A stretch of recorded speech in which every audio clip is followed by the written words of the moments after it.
Now, and from this point on, Putin will face an increasingly combined Norwegian-UK force that will plan, operate, and as necessary, deter together. In doing so, this partnership, and at its heart the deal that we celebrate agreeing today, will make both our countries safer, and it will make NATO stronger. Thank you. Thank you. We will now have a plenary Q&A session. I ask you two to come forward. Sure. First of all, I have a question for the British Minister of Defence. Good afternoon. Mr. Healey. I understand that this deal is a repurchase agreement. I'm wondering how will the British invest in the Norwegian economy as a result of this? This isn't a one-way contract, nor is it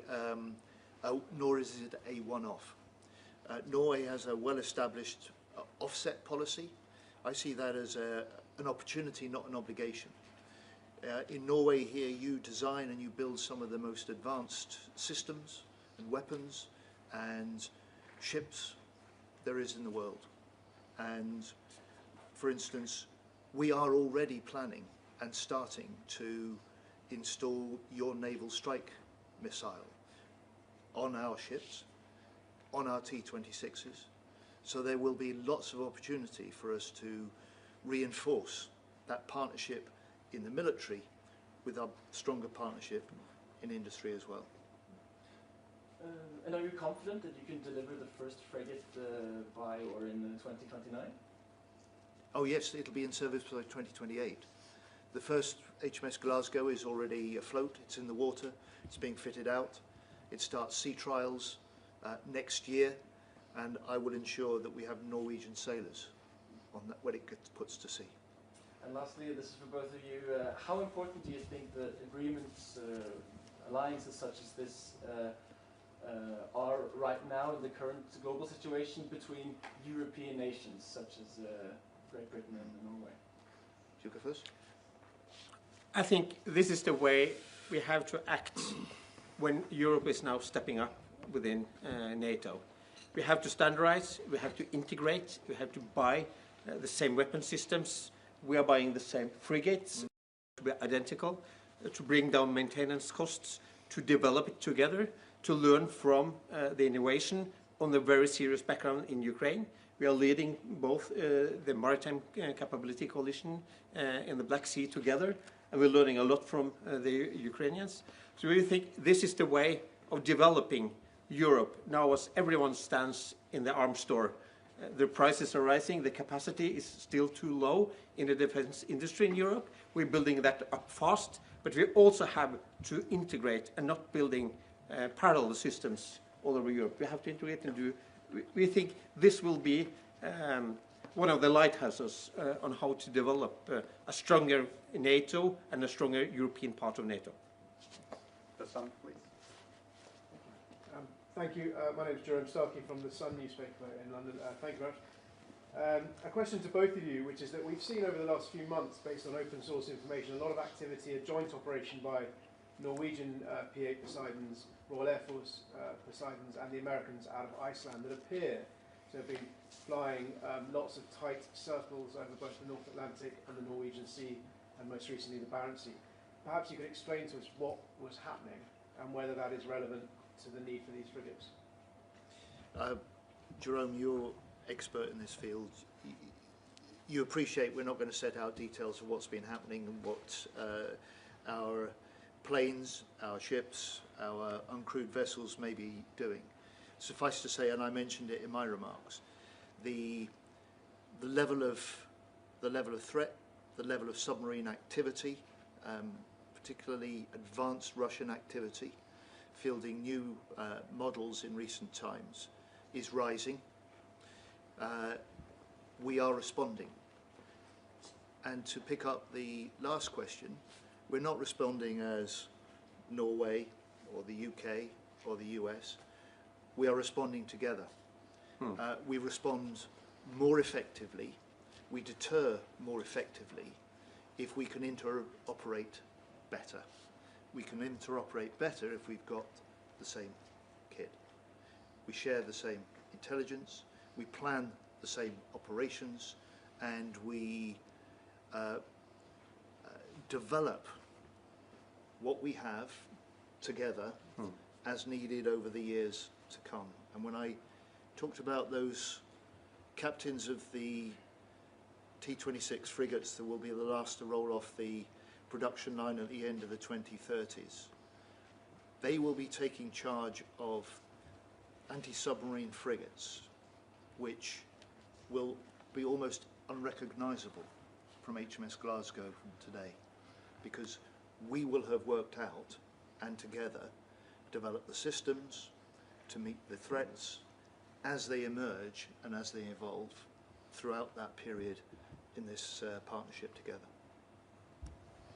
Nothing much to add, but I can say that we experience now that our allies, they are more common here in operations together with us in Norway. We have a continuous operation to look after the submarines, to look after the nuclear capacities at the Kola Peninsula, which we are NATO's eyes and earth and ears in the north, and we do that job together with our allies. So we show the capabilities, we show that we are integrating more, and we're doing this together as an alliance. So not much to add to what John just said. Quick follow-up, have you got a name yet for your first hull? No, we haven't. I guess, and you know, that will also always, the big discussions always ends there. So I guess we will have to decide. We have had the Oslo class, and we have now the Nansen class. So I guess we will have a huge discussion about that. Thank you. Now, Forsvarsforum, please. Yeah, my name is Sunniva Kolos. I'm from Forsvarsforum, or the National Defense magazine. First for Defense Secretary Healey. Following the announcement this week, certain Norwegian naval experts have voiced some concerns about the air defense system on the Type 26. Is it set in stone that the systems will be the same, or is there any room for adaptations on the Norwegian frigates? For me, the answer is quite simple. Our air defence systems on the British warships have been battle tested in recent months in the Red Sea. We know they work. We've proved they work. But as far as the Type 26 program goes, we will develop those missile systems. We'll do that jointly with Norway from this point on. And we'll develop those missile systems as we will with every other part of the ship, from its radar to its operating data capture systems. We'll do that as we need to, as we go along, and we'll do that together. And the crucial thing is that we will be building, developing, crewing and operating a fleet of 13 anti-submarine warships for the North Atlantic and High North, instead of for the UK looking to build and operate a fleet of 8. And to follow up on that for Sandvik, så jeg tar det på norsk. Det ekspertene har klaget på, det at det mangler et område i luftvernet. Det tenkt at vår nye piloter skal ha det, eller skal det for eksempel dekkes ut av andre kapasiteter? Det tenkt at pilotene utelukkende skal seile i en styrke, eller hvordan har dere tenkt rundt det?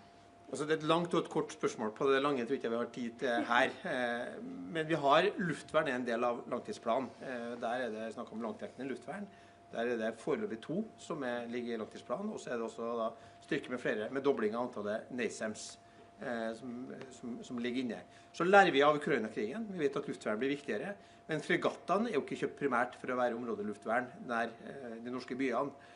Og de fregattene har kapasiteter til å klare seg selv, men i en eskalerende situasjon så vil det jo være en flåte. Det vil jo ikke være sånn at vi plutselig ut av intet blir overfalt av en annen aggressor.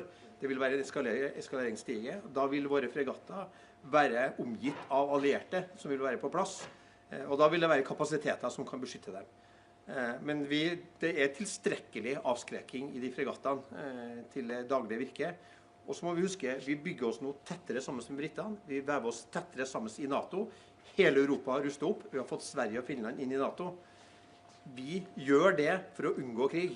Vi forbereder oss på krig for å unngå krig. Så vil disse fregattene være helt avgjørende i jakten på ubåter, som er en av de største truslene, både i Gulfgapet og i hele Nordsjøen. Ikke minst når det gjelder alt som ligger under terskelen for krig, også trussel mot undersjøisk infrastruktur. Og nettopp der så fyller vi rollen vår i NATO. Der fyller vi NATO-oppdraget. Så gjør vi det ut fra norsk og britisk sikkerhet sammen med dem i større grad. Samtidig som vi også vet at flere av oss allierte er til stede her. Så vi kan ikke se det her. Vi kan ikke se norsk forsvar og norske forsvarskapasiteter isolert hver for seg. Det opererer i hele. Og så fant Norge ut etter andre verdenskrig at vi må ha venner, og vi har vært medlem av NATO siden da. Sorry for the Norwegian. No. And you know, you have to learn that now. This is Norway. We want to integrate so much, you have to learn Norwegian. There's a challenge. Okay, thank you, ladies and gentlemen. That Thank you all. concludes the press conference.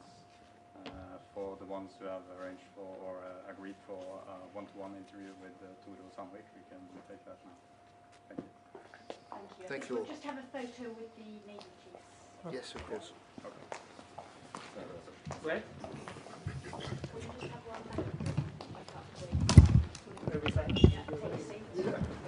Yeah, okay. Are we going to stand? As you like, yeah, stand. Oh, flat.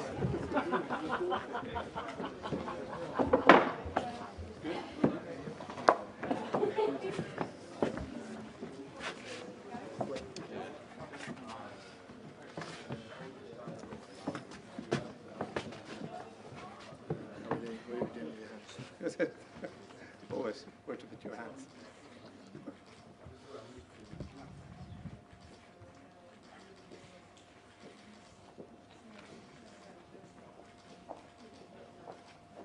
Thank you.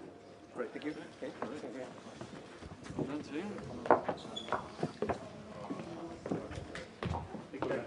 Ja, nå organiserer du. Han som skulle ha, den som skulle ha med John Norway. Ja, de må separate session.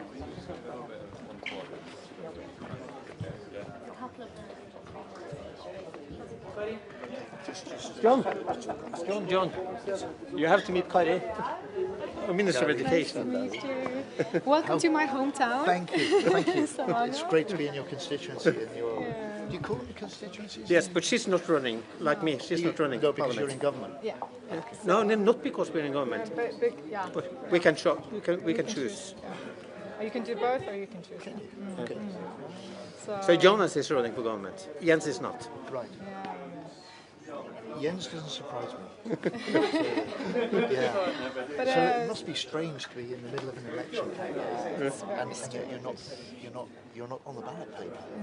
no. So people are wondering a bit, but we're like, oh, we want to continue. So we hope that And you're people still understand. expected to put your shift in and, Yeah. So we and do. help your colleagues. Kari is very popular, so I can she's an imagine. asset. Yeah. I used to be mayor in this town before I was in Great. government. So. And now you're education minister. Yeah. I bet you're in big demand for the election campaign around the country. I'm traveling around, so I'm going to Mandal and Kristiansand here tonight. So. Yeah. Oh, yeah, you're going. Yeah. To Mandal, you know, in Mandal, we have a yard building the towers. It's a composite. They won. Yes. That's not a part of the offset because they won the contract in commercial. Yeah, they're part of the master Yeah, structures, yeah, isn't yeah. it?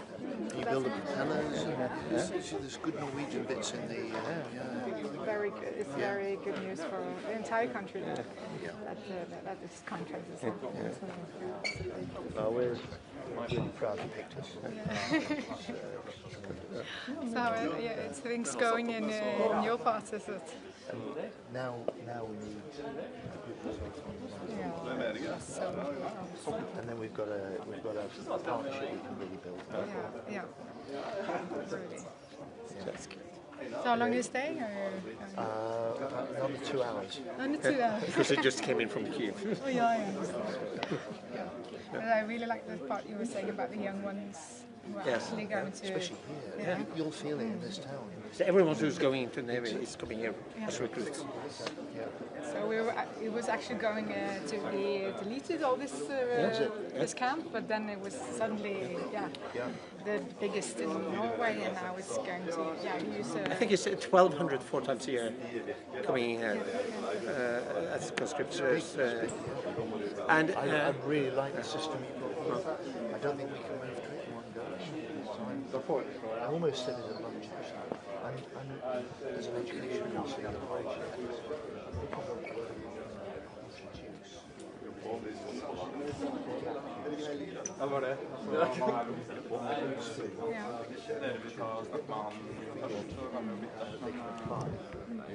Må ta det norske først. Jeg må tenke det. yeah.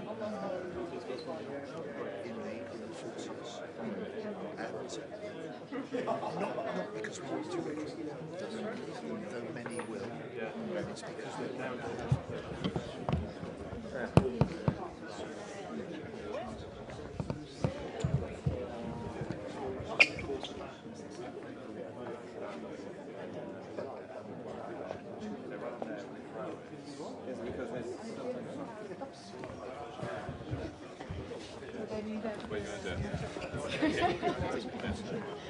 all the very best for the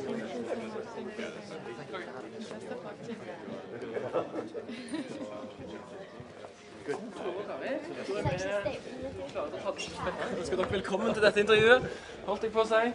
Du vet jo, han kan alt om forsvarsdetaljene, så kan jeg se litt om Madlaleiren eventuelt, som Norges største rekrutt. Ja, med deg så blir det stup og skyt for min del, altså. Og så blir det jo... Jeg et spørsmål til. Så det jo det som han sa. Kanskje noen av de fremtidige kapteinerne som skal seile sammen med britiske. Ja, stemmer. De er jo her nå. Alle til Sjøforsvaret kommer fra Madlaleiren. Ja, de gjør det, Ja, alle. Det er han kystkapteinen. Han kunne jo veldig mye om dette, så jeg har faktisk lært litt av. Jeg lurer på om vi skulle ta bare først Tore, så Karin, så var det. Nei, ikke noe beklager til han, så... Ok, jeg er ingen ekspert på forsvar, så jeg har litt notater her. Jeg har møtt flere. Alle må opp i kunnskap på forsvar nå. Ikke sant? Og da hjelper det å ha litt tid å slå ihjel her, så får vi snakke litt med de som kan det da. Ok, Tore, men da er jo avtalen om fregattene signert. Det er snakk om mye penger. Vet vi først og fremst hvor mye? Altså, det er mye penger, og så skal vi nå inn i forhandlinger med Britene, og så er det lang periode vi skal både implementere, få de skipene her på, og ikke minst det viktigste, de skal leve i flere 10 år. Så det vedlikeholdsavtalen, levetidskostnadene, er jo det som er virkelig stor knyttet til her.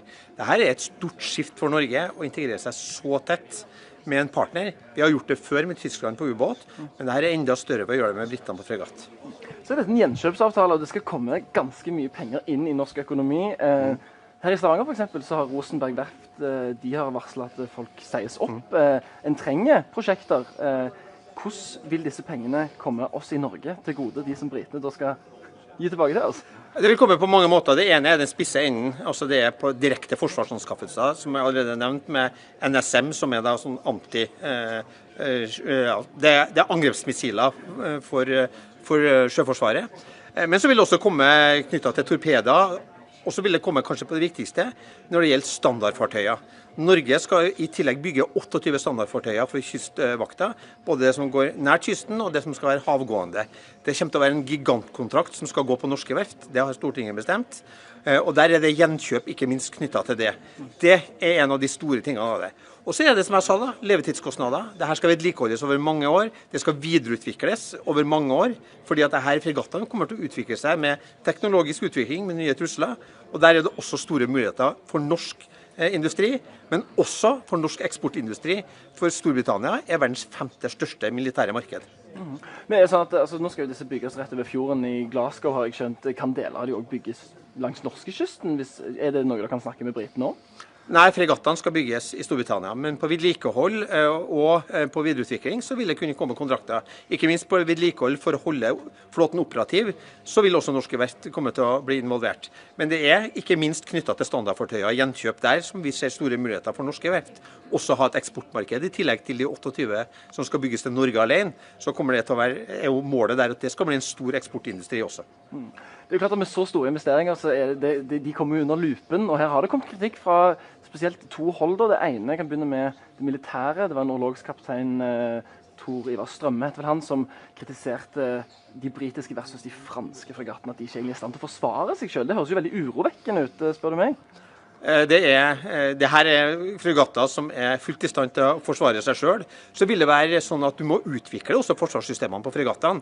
Men de skal jo ikke operere alene, og i hvert fall ikke i en situasjon der noen begynner å skyte på dem. Da vil det jo være en eskaleringsstige. Det er ikke sånn at vi plutselig blir angrepet av Russland ut av det blå. Vi kommer til å ha etterretning, vi kommer til å ha en eskaleringsstige som gjør at om det eventuelt skulle gå så galt, så vil de være omgitt av en flåte med massevis av destroyere og andre kapasiteter som vil kunne beskytte dem. Ikke minst også det vi har i lufta fra Norge.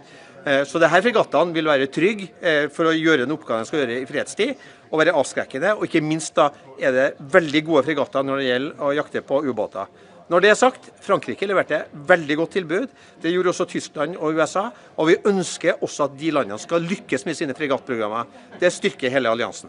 Og den andre kritikken har jo gjeldt israelsk produserte komponenter eller deler. Er det aktuelt å be om eller å bytte ut de delene med andre, all den tid noen av selskapene er svartlistet av for eksempel oljefondet?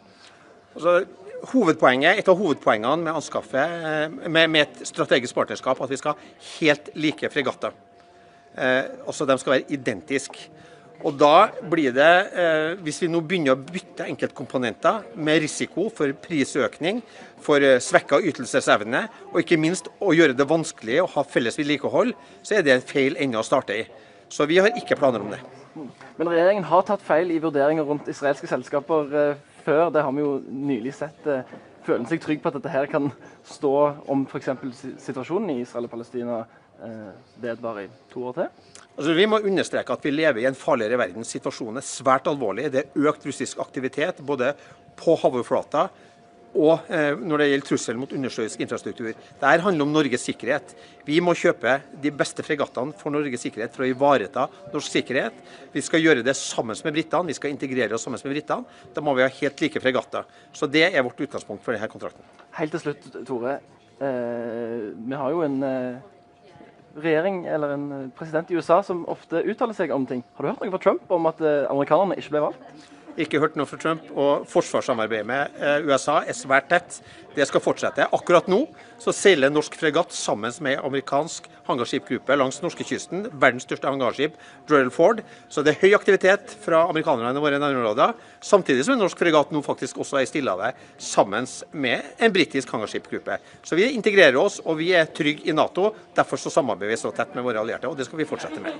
Takk skal du ha, forsvarsminister Tore Sandvik. Nå bare kommer vi videre, det er jo ikke direkte, så... Ja.